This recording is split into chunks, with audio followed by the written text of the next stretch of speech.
Hello you guys, welcome back to the channel. It's JD here, back with another video, and I really, as you can tell by the title, really have to talk about the newest season of Bridgerton. I think the last time I talked about this show, that was probably over on my main channel several years ago, but now that we've established that this is the channel for the TV shows and movies and all that, and entertainment in general, we're gonna talk about season 3. I was actually a part of the crew that decided to watch it, at least when it first came out, because they kind of halved it. I don't know where Netflix is going with this foolishness, basically trying to half their seasons and make it where it's like you would watch one half 1 month and then the other half several weeks later. Like, what is the point of this? Like, just let me binge watch the show. I just finished watching the second half not too long ago, so today I really need to put some of the scalp balm on. It smells really minty too. I've been turned on to this company. I think it was actually founded by a Bahamian woman,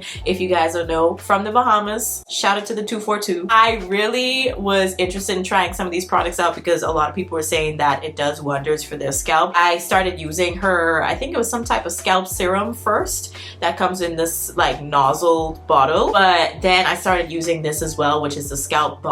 So I use this every couple of days, but then when it comes to like the really like super itchiness, which I haven't really had a problem with since I've been using the balm, but when it's super itchy, I just use some of the scalp serum and it soothes it. So just thought I should let y'all know what I've been into lately. But let's start talking about Bridgerton, child, because I have a lot to say, and people on TikTok have definitely been having no shortage of things to talk about as well. So you might see a couple of those clips throughout this video. So obviously when it comes to every season of a show, or even when it comes to a movie, you know, there's going to be some different plot lines, okay? There's going to be the main plot, which everybody is kind of focusing on for the most part, but then there's going to be these side stories that connect to it. I'm going to be talking about the side stories first. When it comes to the main overall story, obviously we know that's Penelope and Colin, their love story. That's what was pushed and promoted when it came to the season. But I want to talk about the other smaller stories first, okay? And then we're gonna get to Colin and all that good stuff because I have a lot to say. Okay, Francesca. So Francesca, if you guys probably, well, you probably would have noticed, the original person who played Francesca actually ended up leaving the show because she, in the beginning, her character wasn't really that important to the storyline. So naturally, the actress who played her just decided to go over to another show, but I think that show ended up getting canceled, unfortunately. But regardless, she ended up getting switched out for another actress. So that's who we see in this season. Francesca, she's now old enough. She is introduced into society. She becomes the diamond of the season, or at least the Queen Charlotte. She makes her the diamond of the season. Also, if you guys would like to check out my video that I did about Queen Charlotte, that Bridgerton series that they did, I'll link that in the corner here as well. Okay, just letting y'all know it's there. Okay, really loved it. It was awesome. Very well put together. Now, when it comes to Francesca, she was the diamond of the season, and you know, naturally when you're the diamond of the season, the Queen tries to set you up with somebody. She tries to become matchmaker, sort of. Ooh, that massage felt really good just now. Oh my god. Okay, sorry. She is now trying to get to know this guy that the Queen wants her to get to know as well. I think it's some prince, but you can see that she's not really interested. He obviously wants a bunch of kids, but she doesn't. There are other things than just the whole kids conversation, but that's one of the main ones that I noticed that kind of turned her off. But at this party is when she ends up meeting Lord Kilmartin, and they start obviously having this, you know, weird little playful relationship. It did get a little awkward when I think they had this conversation. Her mom was standing there and he was talking about music. She said something in response and he was just like, oh, okay, that's a good point. And then he runs off. He basically walks off, doesn't say anything, doesn't say, oh, I'm coming back, just give me a minute. He just walks off and it's hella awkward. After that, it left an impression on the mom. She just was like, what is wrong with this guy? Kilmartin, he would come to the Bridgerton house and they would just sit there. They would just sit there and not say anything. But there was one person on TikTok who said, it doesn't really matter that they're not saying anything. Like, this is loud. As quiet as they are, this is loud. Season 3, Francesca, this is my favorite Bridgerton. Because the Bridgertons, honestly, are insufferable. But Francesca, I like her. I totally agree with her in the sense of, listen, we don't need to talk, but you know the chemistry is there. You know, that type of relationship. But I think that when it came to the conversation of who played Kill Martin, that's where it got really interesting as well on social media, because people started saying things like, I don't really have anything against dark-skinned black men, but, and then they proceeded to have other lighter-skinned black men actors on the screen. I guess they wanted them to play Kill Martin instead. But yeah, I just thought that whole conversation was really weird. I don't know why they brought that up. It was so strange. I do think that the actor that they selected for the part was perfect when it came to their relationship in the later episodes. The mom, you could tell that she wasn't really sure about their like connection. It seemed a little shaky because your mom kind of has this like weird sense of you have to be the same way that these characters are in a novel or a romance book. Like it has to be dramatic, you know, all the time. And it's just kind of like, that's not how everybody is. And it's just, you know, like a growing attraction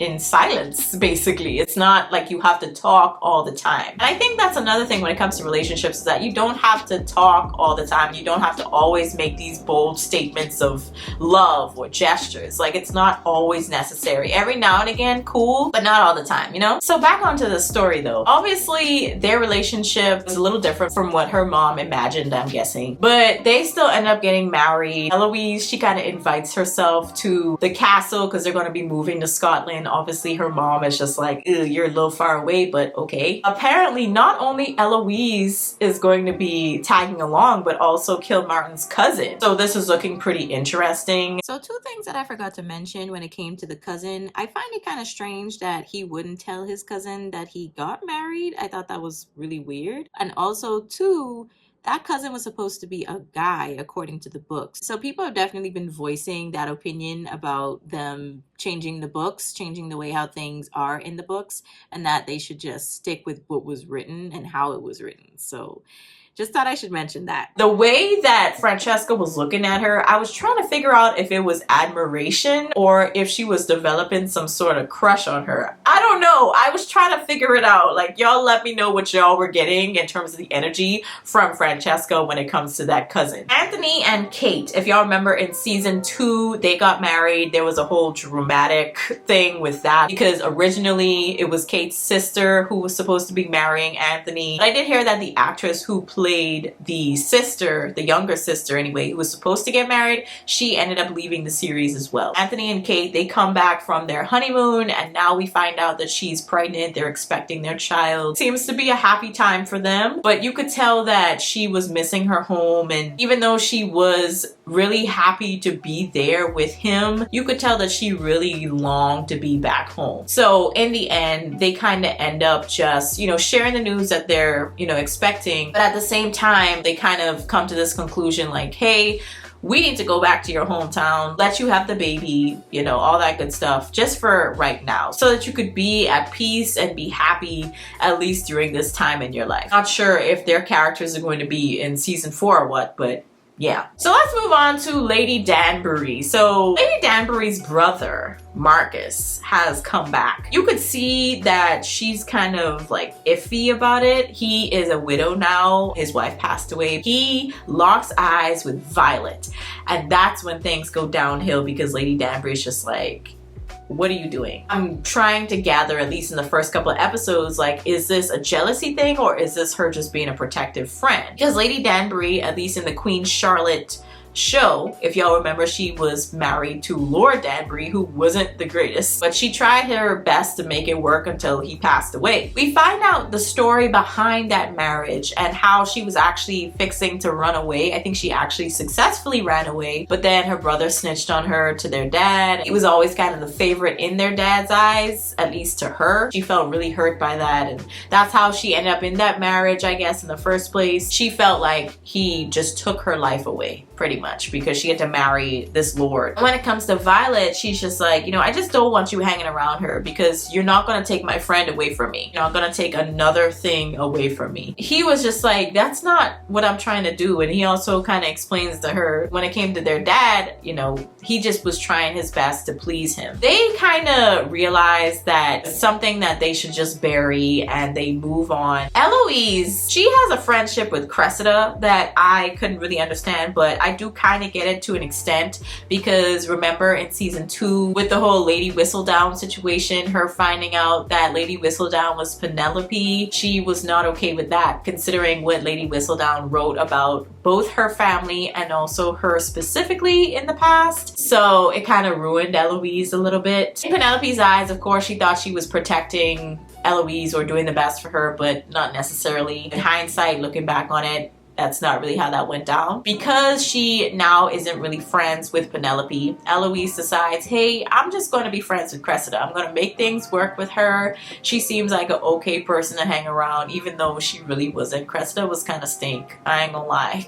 She was stink. But you could see that Penelope was still trying to make amends with Eloise, but Eloise wasn't interested. Close to the end, we find out that Cressida, she's really making things difficult when it comes to Penelope's life, because like we said, we know that she's Lady Whistledown, and eventually Cressida kind of figures that out, and now she's trying to blackmail Penelope, and Cressida, she's trying to get out of marrying this old guy, so that's why she was trying to blackmail Penelope to get some money to run away. But then in the end, Cressida does end up having to go to live with her aunt in some countryside, and yeah, it's kind of sad. I feel bad for her. They do share a little bit of detail about her life and how she's expected to do certain things and act a certain way, but it's just like, dang, like she can't have no life. Let's move on to Benedict. Now Benedict, I feel, was probably one of the weakest links when it came to the characters in this season. They, of course, introduced him to this woman. They end up sleeping together a couple of times, but then she introduces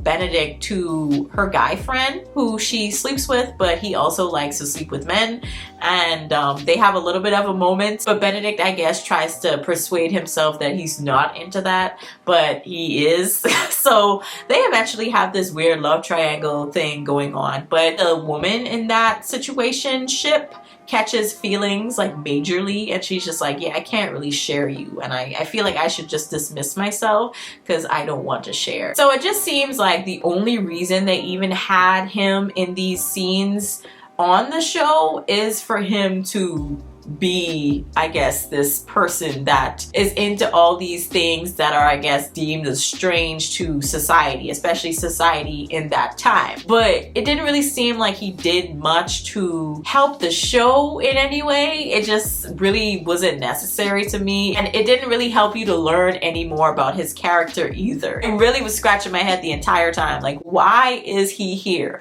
Why is his character in this season?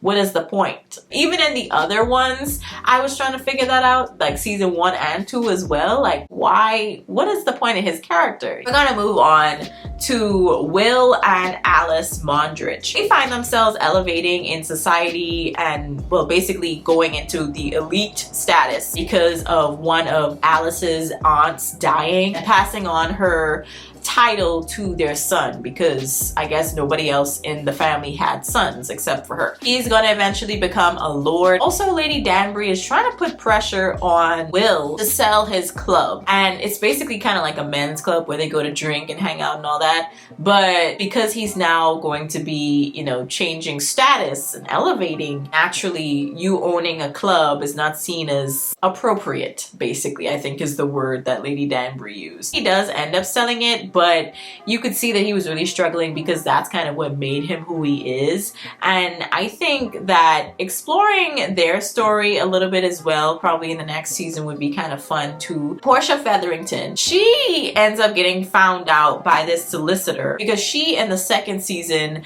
I think she was trying to do some type of weird money scheme or something, but she was just like, we came into the sum of money that they basically stole, okay, from other people. We're just gonna say to other people that became into a pretty large sum of money from this great aunt Petunia or something. I forgot the name, but some great aunt that passed away. We're just going to use her as an excuse as to why we have this money. They weren't doing well financially. Her husband passed away a little while before in season 1, I think, and he did not leave them in the best financial situation at all. So they were trying to marry well so that they wouldn't have to deal with that issue, but nobody really wanted any of them, including Penelope. The 2 older sisters, they do end up finding husbands, but the thing is they both didn't really marry husbands that were well off. They were doing okay financially, but they're not well off. But either way, that's what's been going on with Portia. She's just always like, I feel like she just seems like a very schemy person, and she kind of treats obviously Penelope kind of interestingly as well. But lastly, I want to mention before I get into the whole, you know, Colin and Penelope situation, the queen is obviously still very much so obsessed with finding out who Lady Whistledown is. In season 2, she felt as though she was coming very, very close to finding out who it was, but now she kind of figured it out because, you know, Penelope was making it very easy because she kept on talking about the Bridgertons in this like really high esteem type of way, and you could tell that it was pretty much just leaving people open to speculation, and the queen kind of made that deduction pretty quickly. Cressida, you know, she just got straight up information from the guy, like she's a redhead and she's this, she's that, so that's how she figured out Penelope. But I think Queen Charlotte was a lot smarter in this aspect, where she literally just deduced like, oh, it has to be someone in the Bridgerton household, because you wouldn't be protecting these Bridgertons if you're not either one of them or really good friends with them or connected to them in some way. But let's get on to the main storyline of this show, Colin and Penelope. So I feel as though their relationship, at least overall, it just felt a little contrived and kind of forced in some ways, just because maybe that's how it was in the book. But when it came to transferring over to screen, it just did not transfer well in my eyes. But let's get into it. So in season 2, we did have Colin talking to his guy friend, saying that he would never be interested in Penelope in that way, at least in a romantic sense. And Penelope overhears him, and she even makes it clear that, you know, I overheard what you said, and she said she took it personal. And that's when Colin leaves again for his little traveling escapades, and Penelope is just like, I'm not going to be writing to you anymore. So Colin comes back, he's just like, yeah, I kind of missed her like writing to me, but you know, it is what it is. So he, I guess overnight, over that period of him going on his travels, becomes a little bit of a ladies' man, and he's now really interested in women and, you know, sleep with all the women that he can. But at the same time, you could see that he still has this weird tension of a relationship with Penelope in season 3 anyway. So they still try to be cordial with each other, but you could tell it's still really awkward. And then also, like I said, Penelope is still struggling with her friendship with Eloise, and they kind of figure everything out close to the end of the season. But when it comes to Penelope, this is now her 2nd year of being out in society. And Penelope is trying to, I guess in a sense, reinvent herself, at least when it comes to the physical sense, not so much within. It seems like now she's a lot more confident in who she is and what she wants in life and what she would stand for, because in season 2 she was just like, yeah, I'm cutting you off cold turkey. Like, I know what I'm worth, so I'm not going to be talking to you anymore, Colin. Okay? It was kind of like unrequited love, because she didn't really express herself when it came to actually telling Colin that she had feelings, but by her reacting in that way, I think he kind of understood like, oh, yeah, she did kind of have feelings for me, but I still don't think at that moment that he really fully understood the scope of that. In season 3, she tries to kind of reinvent herself. She gets new dresses because, like I said, the Featheringtons are now, they have some new money. Not that much, but more than what they had before. I think they were bankrupt before, basically. So now she's really trying to put herself out there. She's trying to find a husband, and she's kind of struggling a little bit because she's still trying to figure out how to talk to men and all that good stuff. And that's when they kind of hatched this plan that Colin would try to help her a little bit in that area,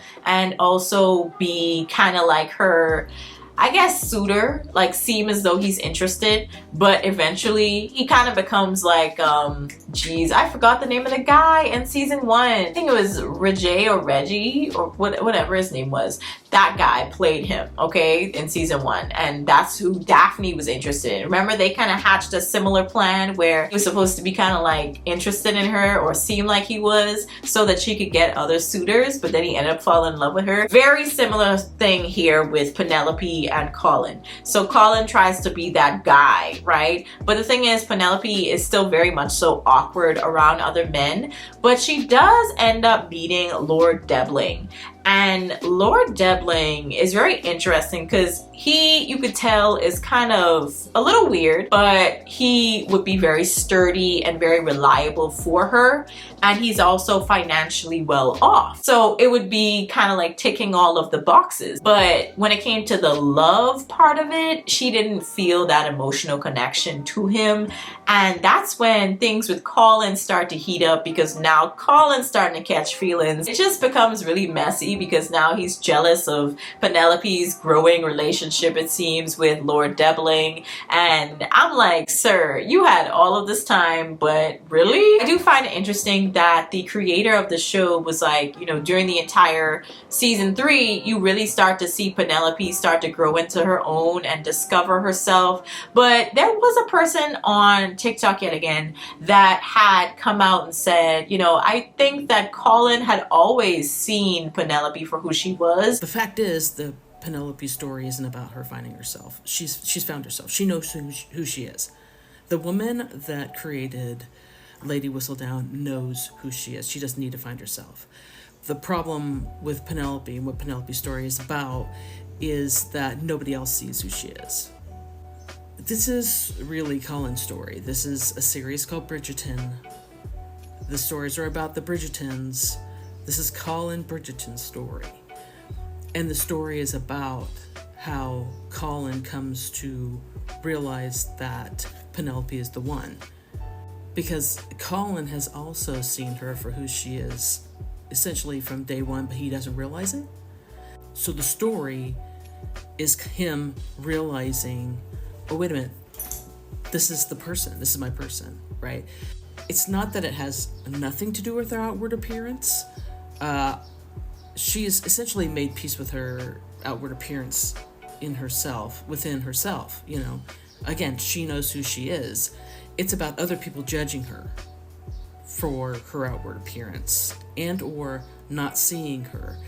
In a lot of the book, you'll see people talking to Colin and having Penelope standing right there, and Penelope saying something and them looking at her going, oh, you Miss Featherington, I didn't see you there, because nobody sees her, right? So the point is that nobody sees her. Colin has always seen her, but he didn't realize why it was that he's always seen her. And why it was he's always seen her is because he was essentially in love with her all along. I think that with Colin, he did always see Penelope as a cool person, but I think he was trying to convince himself that he wasn't interested in that way. Maybe that's what kind of happened. But with Lord Debling, he does kind of get the feeling as though Penelope's not really fully interested in him, and that she does have her sights set on another person, aka Colin. And she's also trying to balance this whole Lady Whistledown persona. And I think that because she's been writing for the column for so long, that she's obviously become this person, you know what I mean? But at the same time, she doesn't really think so. So it's a little weird, you know? But it's like, girl, you have become Lady Whistledown. It's no longer a persona, it's you. Lord Debling, he excuses himself. Her mom is obviously angry because it's just like, well, he was a good partner. He was going to be that person that's going to probably help the rest of the family and help us. Now, I do think the conversation over on social media with regards to Lord Debling is interesting, because I did see where a girl had said that, you know, Lord Debling was the better option. And don't come for me, but I do kind of have to agree just a little bit, not entirely, but just a little bit, because even though I do think the downside of them being together and being married would have been him not really being at home that much and him being gone for really long periods of time, like, yes, that would have sucked, but at the same time, I feel like that relationship relationship could have grown, and I feel like it would have been a lot more stable than that really like intense love affair that they were trying to portray with or between Penelope and Colin. Like, it just didn't feel like they gave Penelope and Colin enough time, because literally right after Lord Debling left, they have this like passionate moment in the carriage, and it's kind of heated, but at the same time it was just kind of like unbelievable. It didn't seem like they had enough time to really formulate or form this sense of longing or burning for each other. They were just kind of like, let's do it. You know, it wasn't like this sense of like, you know, like no chase. Now, I did see a little bit of that when it came to Colin. He was starting to feel a little bit jealous when obviously Penelope was getting into Lord Debling. But at the same time, when it came to them actually now knowing like, hey, I really like you, that type of thing, they weren't in that period for too long before Colin was just like, we're engaged. You know what I mean? It was just like, geez, Colin, like give it some time, you know, let it develop. It wasn't any yearning, you know, when it comes to an actual story. But now that they announced that they're engaged, Eloise is just like, does he know that you're Lady Whistledown and that you wrote all that stuff about me and the rest of us? Like, when you gonna tell him? Because if you're not gonna tell him, I'm gonna tell him. So the whole portion of their engagement and all that, it starts off nice, they're having a good time, but now Eloise is really putting the pressure on her to expose herself. Obviously, like as Lady Whistledown, she's just like, listen, I need you to tell him everything. He has to know everything before he gets married to you. And I agree, because that would be so wrong for him to find out after y'all get married. But by midnight tonight, you're gonna have to tell him, or else I'm gonna tell him. And Penelope just has this like, you know, anxiety induced panic attack, and I'm just like, girl, just tell this man. Like, honestly, I get it, yes, he will have a little explosion, but at least he would find out from you. That's when Cressida decides to come out and say, I'm Lady Whistledown, and that's when things get really crazy for her, because now the queen's just like, you're gonna have to write me a column and I'm gonna have to compare notes. But in the end, Cressida does come out with a column, but it's all about the Bridgertons. It just did not sound like Lady Whistledown at all, because she does like to talk about obviously the Bridgertons, but she doesn't center her whole column or story around just one group of people. And that's when Penelope decides to put out another Lady Whistledown print. That's how Colin found out. He followed Penelope because he thought Penelope was being kidnapped or something. He's just like, what are you doing down here? And that's when he hears, you know, the guy, you know, Lady Whistledown, and he's just like, oh, he makes the brain connection. Like, wow, really? Really? This whole time you're Lady Whistledown. Now they're not really talking to each other. Everything's hella awkward, but he feels as though because they had that, you know, sexual encounter in their new house that, oh, we need to talk about that too, because that was hella awkward. Give me a minute. He felt as though because they had that one encounter that he now has to still go ahead and marry her, because he announced to everyone that they were engaged and all that stuff. So he feels as though he's kind of stuck and that he has to go through with it anyway. But on to this sexual encounter though. Who the heck did Colin think he was? Mr. Grey? Because even with the whole 50 Shades of Grey, like the book was obviously way better than the movies, because the movies were hella awkward. Don't even get me started. But it's like he was just dramatically taking off Penelope's clothes while they looked at each other in the mirror.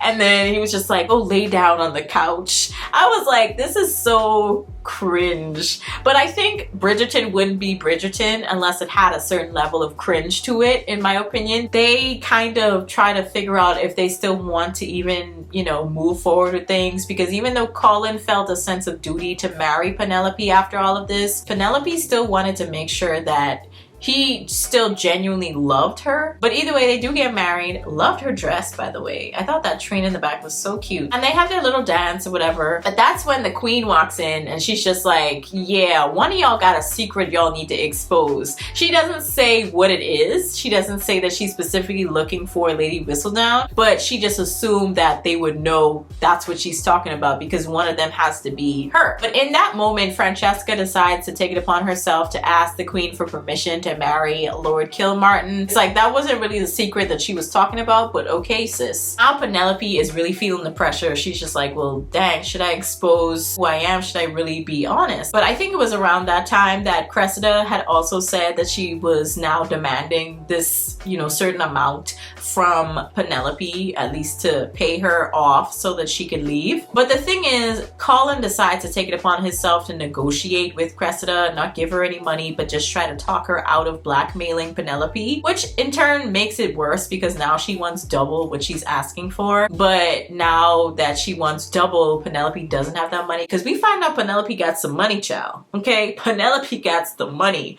saved. It might not be no crazy amount, but it was sure enough a lot for a woman back in the day. But she also, I think around that time, told her mom that she was Lady Whistledown, and because she'd also written crazy stuff about her mom and their whole family situation, you could tell why the mom wasn't too impressed with that information as well. You could see that the mom, now that Penelope was engaged to Colin, she was now treating Penelope a lot better, because she's just like, well, you know, you're marrying this rich guy, they're well off, good family, you did well, so I'm gonna give you a pat on the back. But eventually she does kind of tell Penelope like, hey, I just really wanted y'all to make a better decision than I did, marrying this man, your dad, that wasn't the best, that didn't really leave us in the best financial situation, gave us a bunch of debt. You know, I wanted you to do better than I did. But Penelope comes up with this scheme because her older sisters are now pregnant, which was funny in itself. But they both end up getting pregnant at the same time. And that's when they were like, you know what, because we're going to be having kids, we want to have a ball and we want to go out with a bang. So Penelope comes up with this plan. Instead of paying Cressida the blackmail money, she uses this money to basically pay for this party or this ball that her sisters want to throw. And it seems really nice. They have the music playing, everything's going well. And that's when the queen comes in, because Penelope had written to her basically asking her to plead her case, come to this ball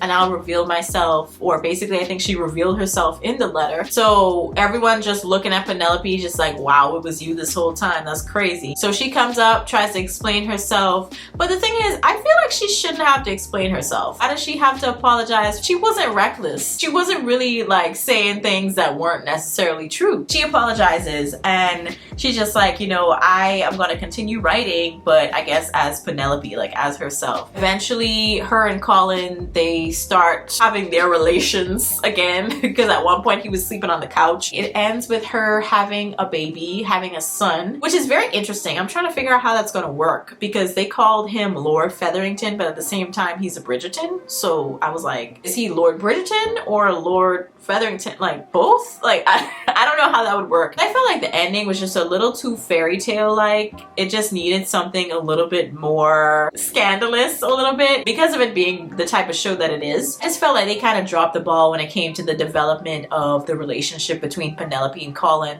Considering that that was the focus of the show this time in this season, it needed a little bit more, considering how long these characters have known each other since season 1. So it just didn't feel like there was this eccentric sense of yearning and like, oh my gosh, like, you know, like there wasn't much of a build-up, right? It just was like, here we go, here's the story, you know? It's been interesting to hear also about all these people, these actors that have been leaving the show, and also how they're not recasting them either, because in the producer or the writer, whoever it was, in her mind, they're always there, they're still around. I just don't know where the Bridgerton storyline is going to go after this season, because it's just like, well, what else is there really? I mean, obviously they're doing it based on the books, but I'm like, when it comes to the adaptation of it, I'm worried about how that's going to look. It's like there's some things that are just better off in text and you just imagine it in your head. It's better that way sometimes. So overall, it was okay, but it wasn't great. You know, like I was imagining it could have been, considering they spent over like, what, 2 years making this?